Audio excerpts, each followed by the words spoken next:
وهكذا تعيش والدة ملك الأردن عبد الله الثاني الأميرة منى الحسين حياتها. والدة ملك الأردن الحالي عبد الله الثاني هي الأميرة منى الحسين، الاسم الأصلي أنطوانيت غاردنر، وهي الزوجة الثانية للملك الحسين الراحل، وتعيش حياتها كأم أميرية، تظهر في المناسبات الرسمية العائلية وتدعم القضايا الملكية والإنسانية، وقد عرفت بجهودها في القطاع الصحي والتعليمي عبر تاريخها الطويل في الأردن، وذلك بعد إسلامها وتغيير اسمها. الاسم والميلاد: ولدت في 25 من إبريل لسنة 1941، اسمها أنطوانيت غاردنر.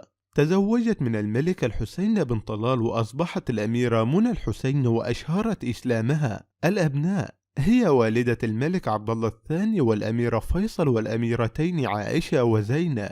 بعد انفصالها عن الملك الراحل الحسين بن طلال سنة 1972، احتفظت بلقبها الملكي، وتعيش حياة تركز بشكل كبير على الأنشطة الاجتماعية والإنسانية.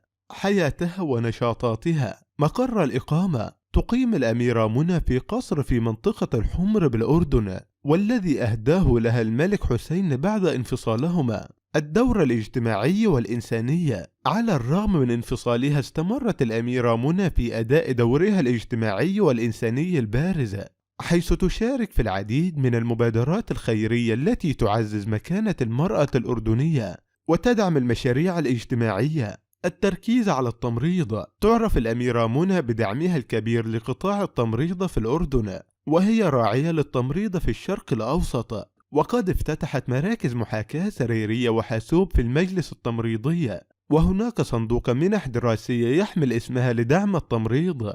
الزيارات الدينية: شوهدت الأميرة منى مؤخرا وهي تؤدي مناسك العمرة في مكة المكرمة، وتزور المسجد النبوي في المدينة المنورة برفقة أميرات أردنيات أخريات.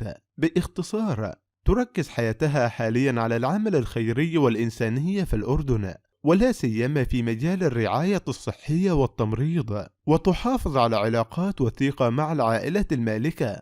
كيف تعيش الأميرة منى الآن؟ تستمر في دورها كأم لجلالة الملك والأسرة الملكية، وتظهر في المناسبات الوطنية والاجتماعية، وتستقبل أفراد العائلة وأحفادها. يعكس ظهورها الأخير في مناسبات عائلية مثل استقبال أحفادها. استمرار دورها كجدة وأم في قلب العائلة المالكة، وذلك مع التركيز على لم الشمل ودعم الملك والملكة رانيا.